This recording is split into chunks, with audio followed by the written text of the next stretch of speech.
आज कौन सा स्टैंडर्ड पढ़ेंगे? HRM 13। टॉपिक बिल्कुल सेम, प्रिविलेज, लेकिन फिर भी कुछ डिफरेंट है। सबसे डिफरेंट चीज़ पहली तो ये है कि ये जो स्टैंडर्ड है प्रिविलेज वाला जो मैं आपको बताने जा रहा हूँ, ये 5th एडिशन में ही आया है, पहले किसी एडिशन में नहीं था ये। ठीक है, क्योंकि ये प्रिविलेज का जो स्टैंडर्ड है वो है पैरामेडिकल स्टाफ के लिए।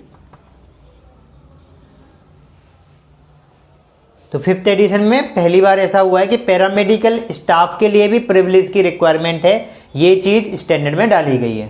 सो 13 standard talks about privilege of paramedical staff. अब पैरामेडिकल स्टाफ में कौन कौन से स्टाफ हैं जिनको हम कंसीडर करते हैं?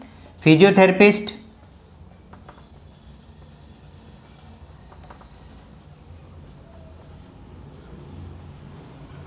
Rehabilitation therapist, dietitian,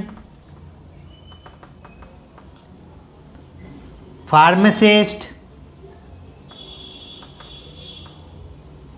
clinical pharmacist,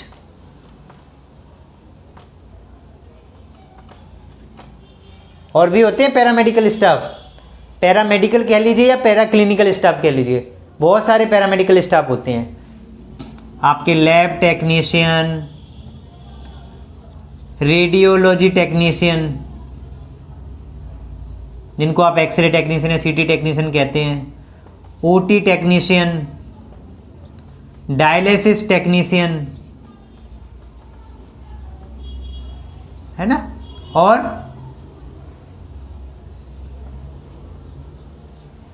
और भी कोई स्टाफ हो सकता है इसमें पैरामेडिकल स्टाफ में?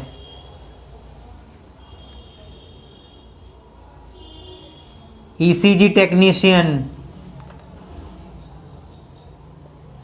जो भी क्लिनिकल सर्विसेज आपके सर्विसेज आपके हॉस्पिटल में अवेलेबल हैं, उसके हिसाब से आपके पास डेफिनेटली पैरामेडिकल स्टाफ होगा।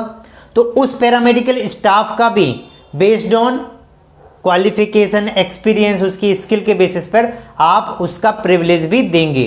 पैटर्न वही रहेगा, उससे रिक्वेस्ट होगी, मतलब सबसे पहले वो रिक्वेस्ट करेगा कि मैं ये काम कर सकता हूँ, उसके जो भी काम है वो आप जॉट डाउन करेंगे और उसमें आप ग्रांटेड विद सुपरविजन या डिनाइड करेंगे उसका प्रिविलेज।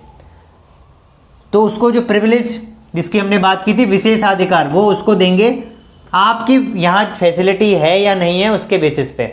जैसे मैं क्लिनिकल प्रिविलेज में एक एग्जांपल बताऊं, डॉक्टर को वो चीज़ आती है, उस स्किल्ड है, एक्सपीरियंसड है, उसके पास क्वालिफिकेशन भी है, लेकिन फिर भी आप उसका प्रिविलेज डिनाई कर रहे हो, ऐसा कभी हो सकता है? हो सकता है। मैं एग्जांपल बताता हूं तो आपको समझ में आएगा। मैं एक गायनिकोलॉजिस्ट हूँ, मैं अभी जहाँ प्रेजेंट हॉस्पिटल में हूँ यहाँ पर मैं MTP करता हूँ। अब मैंने एक नया हॉस्पिटल ज्वाइन किया, वहाँ पर मुझे MTP का प्रिविलेज डिनाई कर दिया। ऐसा क्यों हो सकता है? क्योंकि उस हॉस्पिटल के पास MTP का लाइसेंस ही नहीं है। तो जब लाइसेंस नहीं है तो वो मुझे प्रिविलेज देगा तो MTP अलाउ करेगा? नहीं करेगा। तो ऐसा नहीं कि सामने वाले का क्वालिफिकेशन, सामने वाले का एक्सपीरियंस देख के हम उसको प्रिविलेज का राइट दे देंगे। वो तो कह रहा है, वो अपनी रिक्वेस्ट में तो ये लिखेगा ना MTP यस, क्या वो ये लिखेगा नहीं मुझे नहीं आता? वो तो लिखेगा ना यस। तो उसका जो स्किल्स है, उसकी जो ट्रेनिंग है, उसके बेसिस पे वो तो कहेगा कि मैं ये कर सकता हूँ। लेकिन मुझे देखना है कि कहीं कोई लीगल इशू तो नहीं है, या मेरे यहाँ वो सर्विस अवेलेबल है कि नहीं है, मैं अलाउ करूँगा कि नहीं करूँगा ये करने के लिए। एथिकल प्रैक्टिसेस भी मैं देखूँगा, बहुत सारी चीज़ें देखूँगा, मैं उसमें कंसिडर करूँगा, लॉ भी देखूँगा। तो अगर वो लॉ अलाउ नहीं कर रही है तो मैं कैसे उसको प्रिविलेज दे सकता हूँ? तो क्लियर हो गया आपको ये चीज़? ऐसे ही पैरामेडिकल स्टाफ हैं आपके। फिजियोथेरेपिस्ट को क्या अलाउड है? क्या वो नोट्स डाल सकते हैं, प्रोग्रेस नोट्स डाल सकते हैं फाइल में? यस या नो? तो फिजियोथेरेपिस्ट हाँ डाल सकते हैं, रिकॉर्ड्स डाल सकते हैं, रिहेबिलिटेशन टेक्निक डाल सकते हैं, डाइटिशियन अपने रिकॉर्ड्स फाइल में डाल सकते हैं, बना सकते हैं। तो किसको अलाउड है फाइल में एंट्री करना, किसको नहीं है? आपके ऑडियोमेट्री वाले भी पर्सन होते हैं ना, जो भी आपके सपोर्टिंग स्टाफ हैं, para clinical staff, paramedical staff है, उन सबके लिए आपको प्रिविलेज फॉर्म बनाने पड़ेंगे और वो प्रिविलेज फॉर्म भराने पड़ेंगे, यानी कि उनसे पहले प्रिविलेज फॉर्म देके उनसे पूछना है कि उनको क्या क्या आता है। फिर आपकी कमेटी अगर है क्रेडेंशियलिंग प्रिविलेज कमेटी, तो वो कमेटी डिसाइड करेगी। और अगर आपने कोई एचओडी बनाया हुआ है तो वो एचओडी डिसाइड करेगा कि क्या प्रिविलेज ग्रांट करना है, क्या नहीं करना है, या क्या विद सुपरविजन करना है।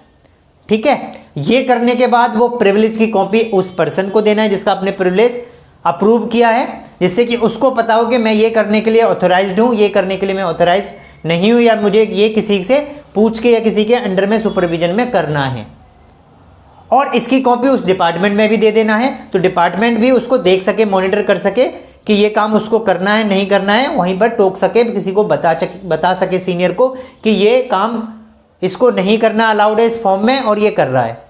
तो अगर वो अलाउड कर दिया गया है और वो कर रहा है तो हो सकता है प्रिविलेज फॉर्म की गड़बड़ हो कि नया प्रिविलेज फॉर्म हमने उस डिपार्टमेंट को नहीं दिया हो या उस पर्सन को नहीं दिया हो, वो नहीं कर रहा है लेकिन हमने अप्रूव कर दिया है, फाइल में लगा दिया। तो वाइस वर्सा हमको देखना है कि वो क्या काम कर रहा है, उसको क्या काम आता है, हमने वो फाइल में ही लगा के रख दिया है, अपडेट किया है या नहीं किया है। टाइमली उसको रिव्यू भी तो करना होता है, रिवाइज भी तो करना होता है। अगर उसने कुछ स्किल सीख ली तो हमें उसको अपडेट करना पड़ेगा। ठीक है, और जैसा मैंने बताया कि कुछ जगह पैरामेडिकल की काउंसिल भी इन्वॉल्व है, तो फिर काउंसिल के हिसाब से जो जो ऑथराइज्ड वर्किंग है वो अलाउ करना है। पैरामेडिकल में जनरली मैं जैसे रेडियोलॉजी टेक्नीशियन की बात करूं तो वहाँ पर बहुत सारे काम होते हैं जो अलाउड नहीं होते उनको करने के, लेकिन वो कर रहे होते हैं। तो प्रिविलेज ये डिसाइड करता है कि करना है नहीं करना है। जैसे कॉन्ट्रास्ट,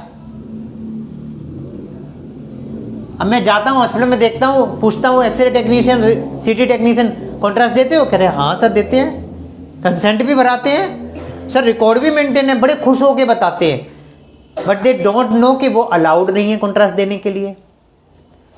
तो इसलिए आपको प्रिविलेज से ये क्लियर करना पड़ेगा कि ये चीज़ आप करने के लिए अलाउड है, ये चीज़ आप करने के लिए अलाउड नहीं है।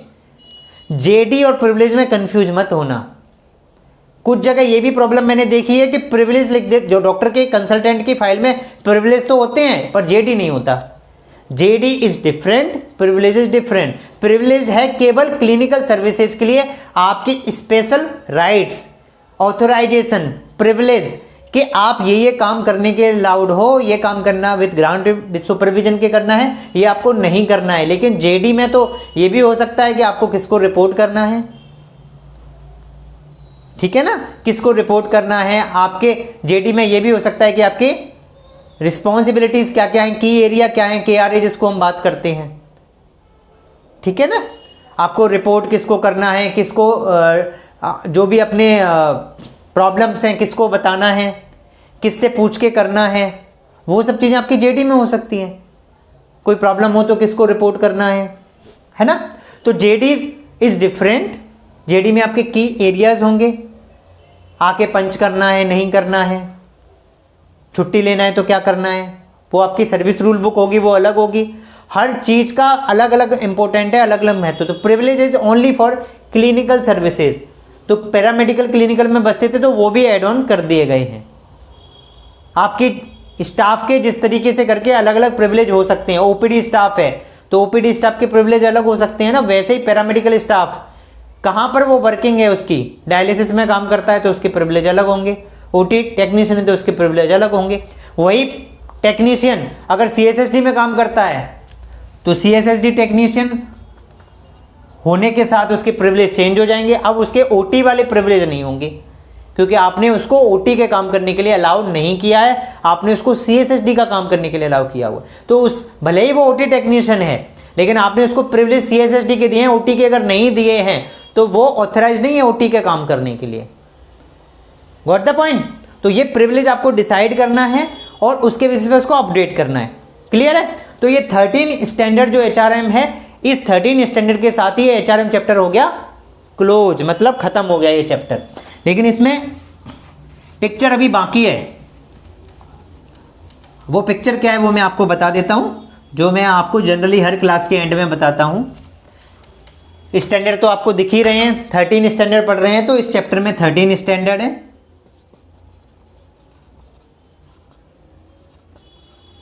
ऑब्जेक्टिव एलिमेंट कितने हैं इस चैप्टर में, HRM में काफ़ी सारे ऑब्जेक्टिव एलिमेंट हैं, 76। तो हम कह सकते हैं कि जो पेशेंट सेंटर्ड जो हमने चैप्टर्स पढ़े थे 1 to 5 AAC से लेके HIC तक, उसमें सबसे ज़्यादा स्टैंडर्ड और ऑब्जेक्टिव एलिमेंट किस चैप्टर में थे? COP में, COP में थे ना। तो ऑर्गेनाइजेशन सेंटर्ड HRM जो है चैप्टर, इस चैप्टर में सबसे ज़्यादा स्टैंडर्ड और ऑब्जेक्टिव एलिमेंट है। HRM कहाँ से कहाँ तक? PSQ चैप्टर 6 से लेके 10 IMS चैप्टर तक। तो इसका मतलब मैं अगली क्लास जो आपको लेने जा रहा हूँ वो स्टार्ट करूँगा चैप्टर 10 में IMS, उसका हम पहला स्टैंडर्ड से स्टार्ट करेंगे। क्लियर? चलिए, थैंक यू।